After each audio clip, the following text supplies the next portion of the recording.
I, 32F, have been grappling with a family crisis that's turned my world upside down. My sister Zoe, 28F, has always been the black sheep of our family, a role she seemed to embrace from a young age. Growing up in our small Midwestern town, Zoe and I couldn't have been more different. From the time she started elementary school, Zoe was a handful. She'd come home with notes from teachers about disrupting class, refusing to do her work, or getting into fights with other kids. Our parents, hard-working middle-class folks, were at a loss. They tried everything: tutors, counselors, even a brief stint at a strict private school. Nothing seemed to work. I, on the other hand, was the quintessential good kid. I got straight A's, was involved in every extracurricular activity I could manage, and never gave our parents a moment's trouble. I remember feeling a mix of frustration and pity towards Zoe. I couldn't understand why she acted the way she did, but I also saw how much it hurt our parents. As we entered our teenage years, the gap between us only widened. I was class president, captain of the debate team, and on track for a scholarship to a good college. Zoe was skipping school, experimenting with drugs, and running with a rough crowd. Our home became a battleground of shouting matches and slammed doors. Despite all this, I always tried to be there for Zoe. I'd cover for her when she snuck out, help her with homework when she actually bothered to do it, and listen to her rant about how unfair our parents were. I thought if I could just be a good enough sister, maybe I could help her turn things around. After high school, our paths diverged even further. I went off to college on a full ride, studied accounting, and met my now husband Mark, 34M, in my sophomore year. Mark was everything I'd ever wanted in a partner: kind, responsible, and ambitious. We dated all through college and got married a year after graduation. Zoe, meanwhile, dropped out of high school in her junior year. She bounced between minimum wage jobs, never keeping one for more than a few months. She'd show up at family dinners with a new boyfriend every few weeks, each one seeming worse than the last. It was during this time that her drug use escalated from casual to concerning. Our parents tried everything to help her. They paid for her to get her GED, which she never finished. They got her into a trade school program, which she dropped out of after 2 weeks. They even bought her a car so she could get to work reliably, but she totaled it within a month driving under the influence. Through all of this, I continued to try and support Zoe. I'd lend her money when she was short on rent, give her rides when she needed them, and listen to her problems. I thought maybe if I showed her enough support, she'd eventually get her act together. Looking back, I realize I was probably enabling her behavior just as much as our parents were. About 2 years ago, our family dynamic shifted again when our grandmother Rose, 85F, moved in with our parents. Grandma Rose had always been the heart of our family. She was the one who could smooth over arguments at family gatherings, who always had a warm hug and a plate of cookies ready when you needed them. When our grandfather passed away, it only made sense for her to move in with our parents. Grandma Rose had always had a soft spot for Zoe. Even when Zoe was at her worst, Grandma would defend her, saying she just needed time to find her way. She'd slip Zoe extra money or little gifts, always with a wink and a "don't tell your parents."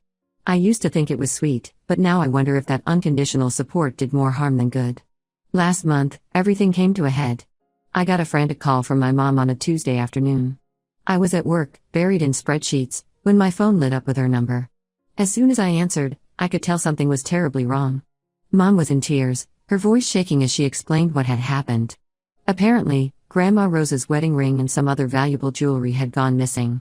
At first, we all assumed Grandma had simply misplaced them. She'd been getting a bit forgetful lately, often putting things down and forgetting where she left them. But then my parents noticed cash missing from their wallets too. Small amounts at first, easy to overlook, but it added up over time. They didn't want to jump to conclusions, but suspicion naturally fell on Zoe. She'd been coming around more often lately, always conveniently when our parents were at work. She claimed she was just visiting Grandma Rose, keeping her company. We all thought it was nice that she was finally showing some family responsibility. My parents set up a small camera in the living room, not telling Grandma Rose to avoid upsetting her. The next time Zoe came over, they caught her red-handed. The footage showed her rifling through drawers, pocketing cash, and even taking Grandma's jewelry box right out of her bedroom while Grandma was napping. When confronted, Zoe broke down crying. She admitted she pawned the jewelry to pay off drug debts. She swore she was going to buy it back as soon as she could, that she never meant to hurt anyone. But the damage was done. I was furious. This wasn't just stealing, this was taking advantage of our sweet grandmother who'd never been anything but kind to her. It was a betrayal of the worst kind.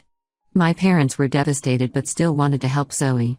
They offered to pay for rehab if she'd go, saying this could be the wake-up call she needed. Here's where I might be the asshole.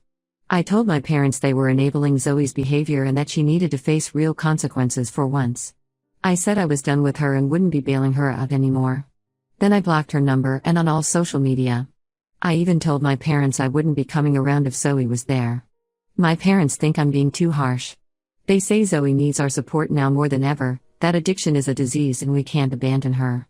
They keep bringing up how we've always been there for each other, how families should stick together no matter what. But I just can't get past what she did to Grandma Rose. It feels like a line has been crossed that can't be uncrossed. Am I the asshole for cutting my sister off? Should I be more understanding of her addiction? Or am I right to finally put my foot down after years of Zoe taking advantage of our family's generosity? I'm torn between my love for my sister and my anger at what she's done. Part of me hopes this will be the push she needs to finally get her life together. But another part of me is just tired of the drama, tired of the disappointment, tired of always having to be the responsible one. For now, I'm standing firm in my decision.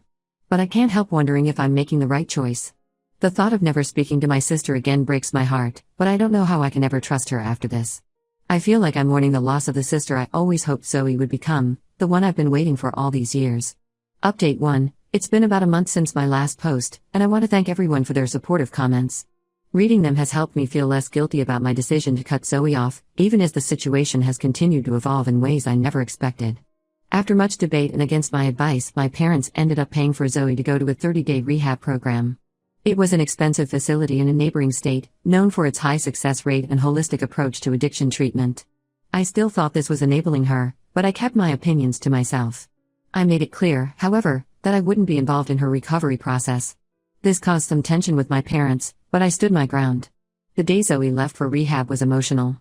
Our parents drove her to the facility, and I reluctantly agreed to be there to see her off. Zoe was a mess, alternating between tearful apologies and angry outbursts. She begged me to forgive her, promising she'd make things right. I didn't say much, just wished her luck and reminded her that actions speak louder than words. For the first week, we got positive reports from the rehab center. Zoe was participating in group therapy, attending all her sessions, and seemed committed to the program. Our parents were cautiously optimistic, and I found myself hoping that maybe, just maybe, this time would be different. But about 2 weeks into Zoe's rehab stay, I got a call from my mom that shattered that fragile hope. Apparently, Zoe had run away from the facility in the middle of the night. She'd managed to steal another patient's phone and called her dealer to pick her up. The rehab center staff found drugs in her room during a routine check, so she was immediately expelled from the program. My parents were beside themselves. They'd already paid for the full 30 days and weren't getting a refund. Plus, they had no idea where Zoe was. I felt bad for them, but a part of me wasn't surprised at all. It was just another chapter in the long story of Zoe's self-destruction. For several days, we heard nothing from Zoe. My parents were frantic, calling hospitals and police stations, afraid she might have overdosed somewhere. I tried to stay detached, but I couldn't help worrying too. Despite everything, she was still my sister. Then, about a week after she'd run away from rehab, Zoe showed up at my doorstep. It was late, around 11 p.m., and I was getting ready for bed when I heard insistent knocking. I opened the door to find Zoe looking worse than I'd ever seen her, dirty, thin, with dark circles under her bloodshot eyes. She was clearly high, swaying on her feet and slurring her words. She begged me for money, saying she just needed enough for a bus ticket to go stay with a friend in another state and get clean. I knew it was all lies. I'd heard this story too many times before. I told her to leave and that I'd call the cops if she didn't. Zoe's demeanor changed instantly. She started screaming and crying, calling me a terrible sister and saying I never loved her. She accused me of always thinking I was better than her, of being happy to see her fail. It was awful, but I stayed firm. I repeated that she needed to leave, my hand hovering over my phone, ready to call 911. Eventually, she left, but not before kicking over the potted plant by my front door, scattering dirt all over my porch. As she stumbled away, I could hear her continuing to yell obscenities at me. I closed the door, leaned against it, and broke down in tears. It was the hardest thing I'd ever had to do. The next day, my parents called. They were furious with me for turning Zoe away. They said I should have at least let her stay the night and tried to talk some sense into her. But I know from experience that nothing gets through to her when she's high. I tried to explain this to them, but they weren't listening. They accused me of not caring about my sister, of being cold-hearted. This led to a huge argument. I finally let out all the frustration and resentment I'd been holding in for years. I told them how their constant enabling of Zoe had made things worse, how their refusal to set boundaries had allowed her behavior to escalate to this point. I reminded them of all the times they'd asked me to help Zoe, all the money and time I'd spent trying to bail her out of her messes. The conversation ended with my mom in tears and my dad angrily hanging up on me. We haven't spoken since, aside from a few terse text messages. It hurts, but I'm sticking to my decision to keep Zoe out of my life, at least until she truly commits to getting clean. It's been hard. There are moments when I second-guess myself, when I wonder if I'm being too harsh. But then I remember Grandma Rose's face when she realized her wedding ring was gone, the hurt and confusion in her eyes. I think about all the times Zoe has promised to change, only to fall back into her old patterns. I remind myself that sometimes love means setting hard boundaries, even when it hurts. For now, I'm focusing on my own life. Mark has been incredibly supportive through all of this, reminding me that I'm not responsible for Zoe's choices. We're talking about starting a family of our own soon, and I'm determined to create a stable, loving home without the chaos that's defined so much of my family life. I don't know what the future holds for Zoe or for my relationship with my parents. But I know I'm doing what's best for my own mental health and well-being. It's not easy, and sometimes I feel guilty, but I'm standing firm in my decision. Update 2. It's been about 3 months since my last update, and unfortunately, things have only gotten worse. Zoe's addiction has spiraled out of control, and she's been in and out of jail for petty crimes. Each time, our parents would bail her out, hoping this would be the time she'd hit rock bottom and decide to change. But it never was. Last month, things reached a new low. I got a call from my dad, his voice shaking with a mix of anger and despair. Zoe had broken into our parents' house while they were at work. She'd ransacked the place looking for valuables and cash. Thankfully, Grandma Rose wasn't home at the time, she was at a doctor's appointment with my mom. The scene my parents came home to was devastating. Drawers pulled out and emptied, furniture overturned, Grandma's china cabinet smashed. Zoe had taken anything of value she could find, jewelry, electronics, even the jar of spare change my dad kept in his office. But the worst part was that she'd stolen Grandma Rose's remaining jewelry, including a locket with a picture of our late grandfather. The police caught Zoe a few days later, trying to pawn some of our mom's jewelry at a local shop. The owner recognized the pieces from a description my parents had given when they filed the police report. Zoe is now facing serious charges for burglary and theft. My parents are heartbroken but have finally realized they can't keep enabling her behavior. They've decided to press charges and let the legal system run its course. It's been incredibly hard on them, especially my mom. She cries all the time and keeps asking where she went wrong as a parent. I've tried to assure her that this isn't her fault, that Zoe made her own choices, but I'm not sure she believes me. I've been trying to support my parents through this, but it's challenging. Our relationship is still strained from our argument after I turned Zoe away. There's a part of me that wants to say I told you so, but I know that wouldn't help anything. Instead, I've been helping them beef up their home security and spending more time with Grandma Rose to keep her spirits up. Grandma Rose has been taking this all very hard. She doesn't fully understand what's happening due to her declining mental state, but she knows something is wrong. She keeps asking where Zoe is and why she doesn't visit anymore. It breaks my heart to see her confusion and sadness. Zoe's currently in jail awaiting trial. My parents visited her once, but they said she was belligerent and unrepentant. She blamed them for her problems and demanded they bail her out. When they refused, she accused them of never loving her and said she hoped they'd die before she got out. They haven't been back to see her since. I still haven't had any contact with Zoe and don't plan to. Some family members think I'm being cold-hearted, but I just can't bring myself to forgive her for what she's done to our family, especially Grandma Rose. The trust is completely broken, and I don't see how it can ever be repaired. This whole situation has been a nightmare, but I'm trying to stay strong for my parents and grandmother. It's not easy, but I know I'm doing the right thing by maintaining my boundaries. I've started seeing a therapist to help me process everything, and it's been really helpful. Mark and I are moving forward with our plans to start a family. We're in the early stages of trying to conceive, and it feels good to be focusing on building something positive. I'm determined that our children will grow up in a stable, loving environment, free from the chaos that's defined so much of my own family life. As for Zoe, I hope she gets the help she needs in jail. But I'm not holding my breath for a miraculous turnaround. I've learned the hard way that change has to come from within, and Zoe doesn't seem ready or willing to do that work yet. For now, all I can do is focus on healing myself and supporting the family members who haven't betrayed our trust.